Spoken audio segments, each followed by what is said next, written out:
प्यारे बच्चों, सुप्रभात। आज हम शुरू करते हैं अभिव्यक्ति माध्यम के पाठ नंबर 1 जनसंचार का या जनसंचार माध्यम का जो है अगला पार्ट। इसमें आएगा टेलीविज़न। आज टेलीविज़न जनसंचार का सबसे लोकप्रिय और ताकतवर माध्यम बन गया है। प्रिंट मीडिया के शब्द और रेडियो की ध्वनियों के साथ जब टेलीविज़न के दृश्य मिल जाते हैं तो सूचना कई गुना विश्वसनीय हो जाती है या उसकी विश्वसनीयता बढ़ जाती है। पश्चिमी देशों में रेडियो के विकास के साथ ही टेलीविज़न पर भी प्रयोग शुरू हो गए थे। 1927 में बेल टेलीफोन लैबोरेटरीज ने न्यूयॉर्क और वाशिंगटन के बीच प्रायोगिक टेलीविज़न कार्यक्रम का प्रसारण किया। प्रश्न आएगा, प्रायोगिक टेलीविज़न कार्यक्रम का प्रसारण कब किया गया? बताएंगे 1927 में। कब किया गया? 1927 में। कहाँ किया गया? बेल टेलीफोन लैबोरेटरीज के द्वारा न्यूयॉर्क और वाशिंगटन के बीच में। कहाँ किया गया? न्यूयॉर्क और वाशिंगटन के बीच में। 1936 तक बीबीसी ने भी अपनी टेलीविज़न सेवा शुरू कर दी थी। तो बताएंगे, प्रश्न आएगा, बीबीसी ने अपनी टेलीविज़न सेवा कब शुरू की? 1936 में। कब की? 1936 तक। भारत में टेलीविज़न की शुरुआत यूनेस्को की एक शैक्षिक परियोजना के तहत 15 सितंबर 1959 को की गई या हुई थी। प्रश्न आएगा यहाँ पे, भारत में टेलीविज़न की शुरुआत कब हुई? 15 सितंबर 1959 को। कब हुई? 15 सितंबर 1959 को। किसके तहत हुई? यूनेस्को की एक शैक्षिक परियोजना के तहत। किसके तहत हुई? यूनेस्को की एक शैक्षिक परियोजना के तहत शुरुआत हुई थी। इसका मकसद यानी कि उद्देश्य टेलीविज़न के जरिए शिक्षा और सामुदायिक विकास को प्रोत्साहित करना था। इसका उद्देश्य क्या था? शिक्षा और सामुदायिक विकास को प्रोत्साहित करना था। इसके तहत दिल्ली के आसपास के गांवों में 2 टीवी सेट लगाए गए। प्रश्न आएगा, दिल्ली के आसपास कितने टीवी सेट लगाए गए गांव में? तो बताना 2। कितने लगाए गए? 2 टीवी सेट लगाए गए, जिन्हें 200 लोगों ने देखा। कितने लोगों ने देखा? 200 लोगों ने। यह हफ्ते में 2 बार 1-1 घंटे के लिए दिखाया जाता था, लेकिन 1965 में स्वतंत्रता दिवस से भारत में विधिवत टीवी सेवा का आरंभ हुआ। प्रश्न आएगा, भारत में विधिवत टीवी सेवा कब शुरू हुई? 1965 में। कब हुई? 1965 में स्वतंत्रता दिवस से। कब से हुई? स्वतंत्रता दिवस से यानी कि 15 अगस्त से। कब से हुई? 15 अगस्त 1965 से। कब से हुई? 15 अगस्त 1965 से भारत में विधिवत टीवी सेवा शुरू हुई। तब रोज 1 घंटे के लिए टीवी कार्यक्रम दिखाया जाने लगा। 1975 तक दिल्ली, मुंबई, श्रीनगर, अमृतसर, कोलकाता, मद्रास और लखनऊ में टीवी सेंटर खुल गए। तो प्रश्न आएगा 1975 तक कहाँ कहाँ टीवी सेंटर खुले? तो बताएंगे दिल्ली, मुंबई, श्रीनगर, अमृतसर, कोलकाता, मद्रास और लखनऊ में। लेकिन 1976 तक टीवी सेवा आकाशवाणी का हिस्सा थी। कब तक थी? 1976 तक। टीवी सेवा आकाशवाणी का हिस्सा 1976 तक थी। 1 अप्रैल 1976 से इसे अलग कर दिया गया। प्रश्न आएगा, टीवी सेवा को आकाशवाणी से कब अलग किया गया? 1 अप्रैल 1976 से। कब किया गया? 1 अप्रैल 1976 से इसे अलग किया गया। 1983 में इसकी रजत जयंती मनाई गई। तो बताएंगे, दूरदर्शन की रजत जयंती कब मनाई गई? 1983 में। कब मनाई गई? 1983 में। और टीवी सेवा क्या कहते हैं? दूरदर्शन। क्या नाम दिया गया? दूरदर्शन। आकाशवाणी से जब अलग किया गया टीवी सेवा को तो इसे दूरदर्शन नाम दिया गया। 1 अप्रैल 1976 को इसे अलग किया गया था। स्वर्गीय प्रधानमंत्री श्रीमती इंदिरा गांधी को दूरदर्शन की ताकत का एहसास था। तो प्रश्न आएगा, किस प्रधानमंत्री को दूरदर्शन की ताकत का एहसास था? स्वर्गीय प्रधानमंत्री इंदिरा गांधी को। किसको? स्वर्गीय प्रधानमंत्री श्रीमती इंदिरा गांधी को एहसास था। वह देश भर में टेलीविजन केंद्रों का जाल बिछाना चाहती थी। 1980 में श्रीमती इंदिरा गांधी ने प्रोफेसर पीसी जोशी की अध्यक्षता में दूरदर्शन के कार्यक्रमों की गुणवत्ता में सुधार के लिए एक समिति गठित की। तो प्रश्न आएगा, दूरदर्शन के कार्यक्रमों की गुणवत्ता सुधार के लिए किसने समिति गठित की? तो बताना है श्रीमती इंदिरा गांधी ने। किसकी अध्यक्षता में? पीसी जोशी। किसकी? प्रोफेसर पीसी जोशी की अध्यक्षता में की गई। जोशी ने अपनी रिपोर्ट में लिखा हमारे जैसे समाज में जहां पुराने मूल्य टूट रहे हों और नए न बन रहे हों, वहां दूरदर्शन बड़ी भूमिका निभाते हुए जनतंत्र को मजबूत बना सकता है। समिति के मुताबिक जन के माध्यम के बतौर भारत में दूरदर्शन के निम्नलिखित उद्देश्य होने चाहिए। यानी कि जो दूरदर्शन हमने बनाया था उसके उद्देश्य क्या हैं तो पता होना चाहिए। पहला उद्देश्य आएगा सामाजिक परिवर्तन, समाज में परिवर्तन लेके आना इसका उद्देश्य है। राष्ट्रीय एकता, राष्ट्र को एक बनाना भी इसका उद्देश्य है। वैज्ञानिक चेतना का विकास, और जो वैज्ञानिक चेतना है, नए हमारे आविष्कार हैं उनसे परिचित कराना, विज्ञान की जो नई उपलब्धियां उनसे जानकारी दिलाना या उनसे परिचित कराना भी इसका उद्देश्य है। परिवार कल्याण को प्रोत्साहन देना और परिवार कल्याण से संबंधी योजनाओं को भी लोगों तक पहुंचाना इसका उद्देश्य है। कृषि विकास, कृषि के विकास में योगदान देना भी इसका उद्देश्य है। पर्यावरण संरक्षण, पर्यावरण को संरक्षण देना, पर्यावरण को बचाना भी इसका उद्देश्य है। सामाजिक विकास, सामाजिक विकास भी जो है इसका उद्देश्य है। खेल संस्कृति का विकास, खेलों की जानकारी देना, खेलों से लोगों को परिचित कराना भी इसका उद्देश्य है। खेल संस्कृति को बढ़ावा देना भी इसका अहम हिस्सा है। सांस्कृतिक धरोहर को प्रोत्साहन देना, और जो हमारी सांस्कृतिक धरोहर है उसको जो है बचाने के लिए उसके प्रति लोगों को जो है प्रोत्साहित करना, जागरूक करना, ये भी टीवी का उद्देश्य है। दूरदर्शन ने देश की सूचना, शिक्षा और मनोरंजन की जरूरतों को पूरा करने की दिशा में उल्लेखनीय सेवा की है, पूरा करने की दिशा में उल्लेखनीय सेवा की है। लेकिन लंबे समय तक सरकारी नियंत्रण में रहने के कारण इसमें ताजगी का अभाव खटकने लगा है, और पत्रकारिता के निष्पक्ष माध्यम के तौर पर यह अपनी जगह नहीं बना पाया। अलबत्ता मनोरंजन के एक लोकप्रिय माध्यम के तौर पर इसने अपनी एक खास जगह बना ली है। 1991 में खाड़ी युद्ध के दौरान दुनिया भर के लोगों ने केबल टीवी के जरिए युद्ध का सीधा प्रसारण देखा। यह एक अलग ही तरह का अनुभव था। बाद में यह भी कहा गया कि यह युद्ध जितना अमेरिकी सेनाओं ने लड़ा उतना ही CNN केबल न्यूज नेटवर्क नाम के टीवी चैनल ने लड़ा। यानी कि उसके जो रिपोर्टर थे उन्होंने पूरी कवरेज की वहां जाकर के। इसके बाद भारत में भी टीवी की दुनिया में निजी चैनलों की शुरुआत हुई। विदेशी चैनलों को प्रसारण की अनुमति दी गई और इसके साथ ही भारत ने CNN, BBC जैसे चैनल भारत में दिखाए जाने लगे। यानी कि जो विदेशी चैनल हैं वो भी भारत में दिखाए जाने लगे। जल्दी ही स्टार टीवी जैसे चैनलों ने अपने भारत केंद्रित समाचार चैनल भी आरंभ कर दिए। इसके अलावा डिस्कवरी, नेशनल ज्योग्राफी जैसे शैक्षिक और मनोरंजन चैनलों के साथ ही FTV, MTV व VTV जैसे विशुद्ध पश्चिमी किस्म के चैनल भी दिखने लगे। कुछ लोगों ने इसे देश पर सांस्कृतिक हमला भी कहा और इन चैनलों का विरोध किया। लेकिन टेलीविजन का असली विस्तार तब हुआ जब भारत ने देसी निजी चैनलों की बाढ़ आने लगी। यानी कि जो देसी चैनल हैं वो भी आ गए, दिखाए जाने लगे। अक्टूबर 1993 में GTV और स्टार टीवी के बीच अनुबंध हुआ। तो यहाँ प्रश्न बनता है GTV और स्टार टीवी के बीच अनुबंध कब हुआ, तो बताएंगे 1993 में, अक्टूबर 1993 में। उसके बाद समाचार के क्षेत्र में भी जी न्यूज और स्टार न्यूज नामक चैनल आए और सन 2002 में आज तक के स्वतंत्र चैनल के रूप में आने के बाद तो जैसे समाचार चैनलों की बाढ़ ही आ गई।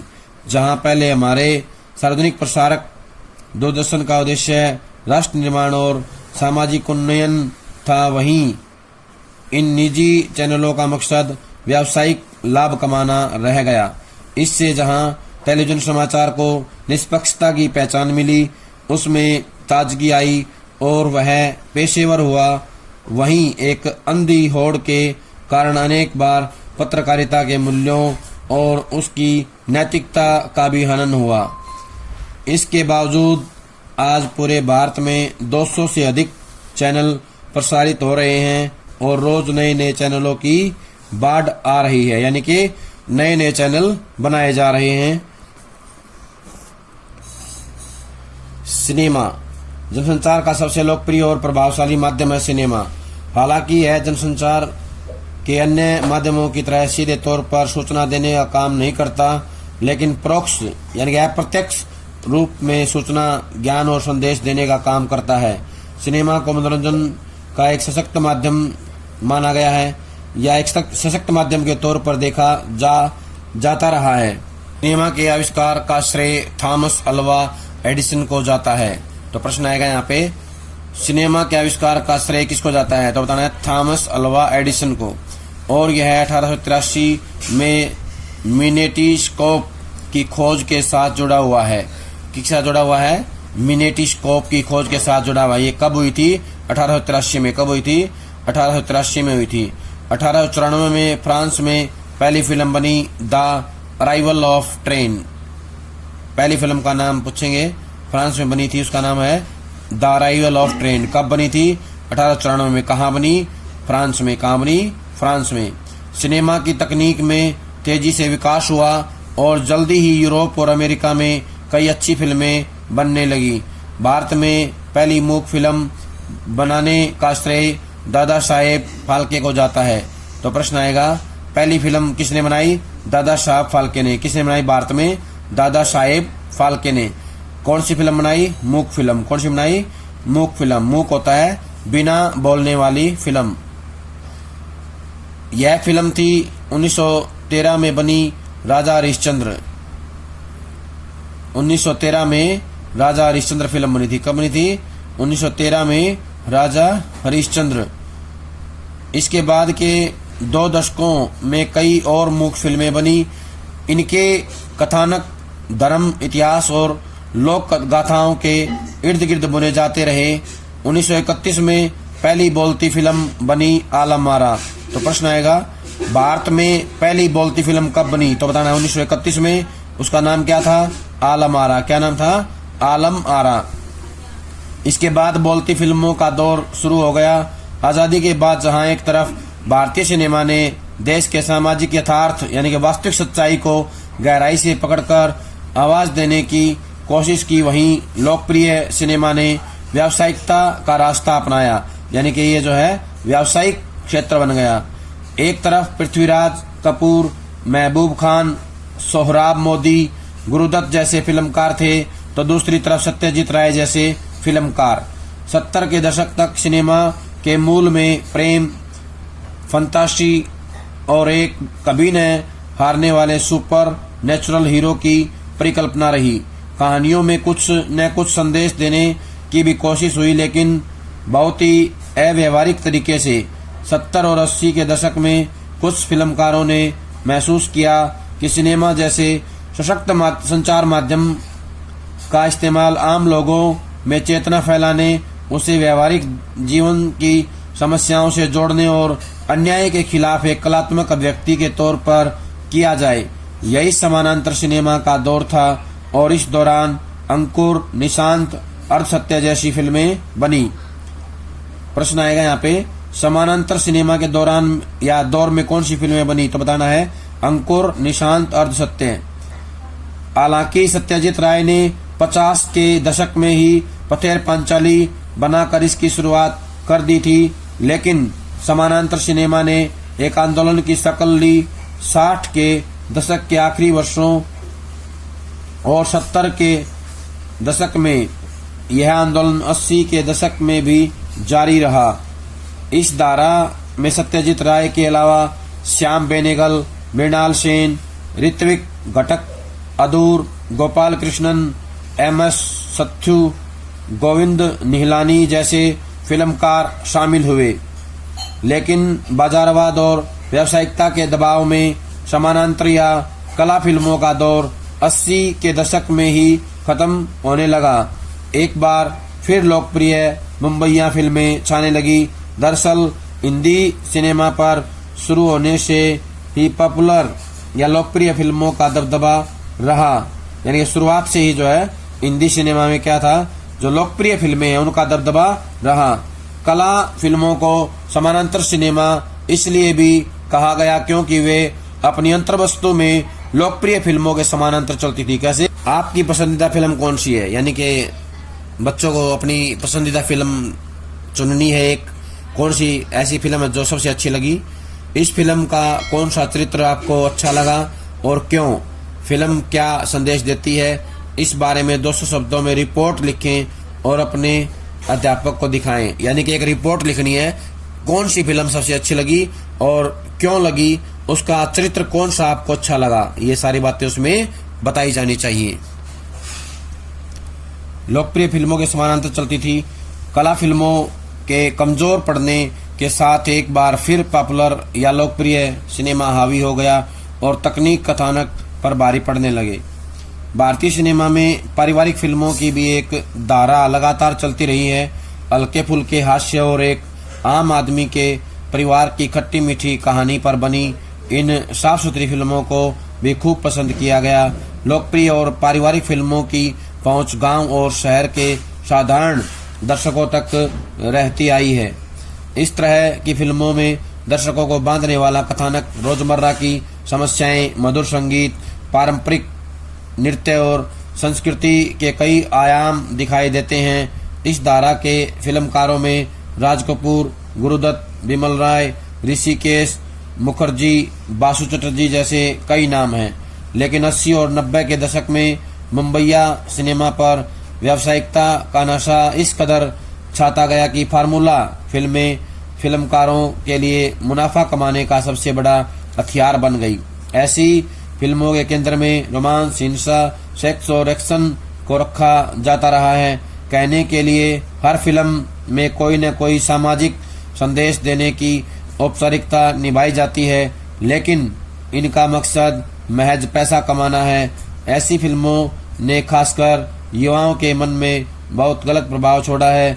इस तरह हम कह सकते हैं कि सिनेमा जनसंचार के एक बेहतरीन और सबसे ताकतवर माध्यमों में से एक है। इसके कई और आयाम भी हैं। यह मनोरंजन के साथ साथ समाज को बदलने का, लोगों में नई सोच विकसित करने का और अत्याधुनिक तकनीक के इस्तेमाल से लोगों को सपनों की दुनिया में ले जाने का माध्यम भी है। मौजूदा समय में भारत हर साल 800 फिल्मों का निर्माण करता है और दुनिया का सबसे बड़ा फिल्म निर्माता देश बन गया है।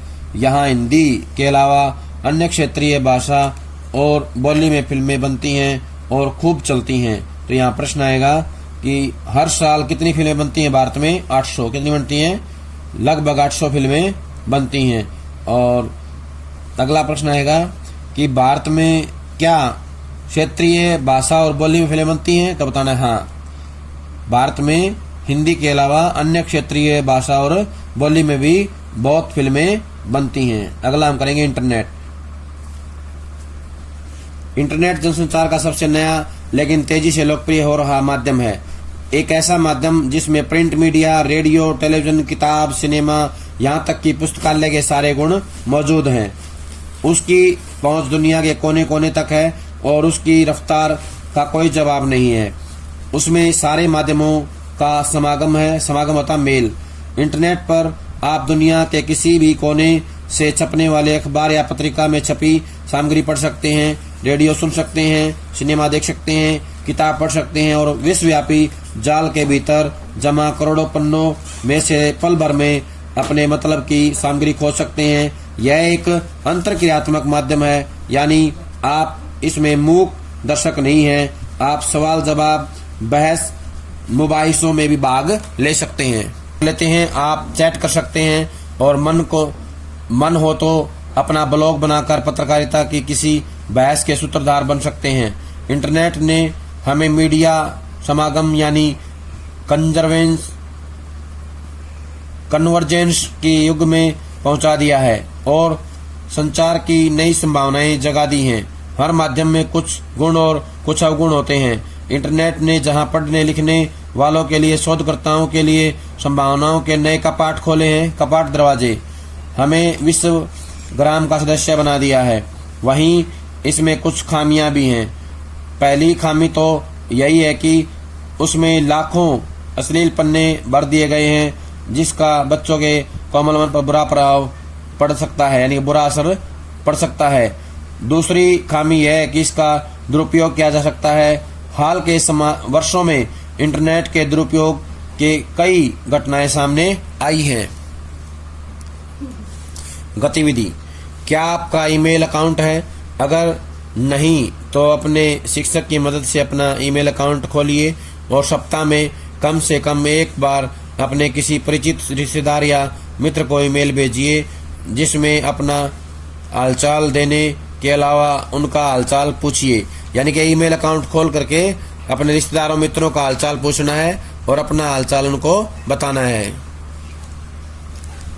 प्यारे बच्चों, ये था हमारा जनसंचार माध्यम पाठ का पाठ नंबर 4।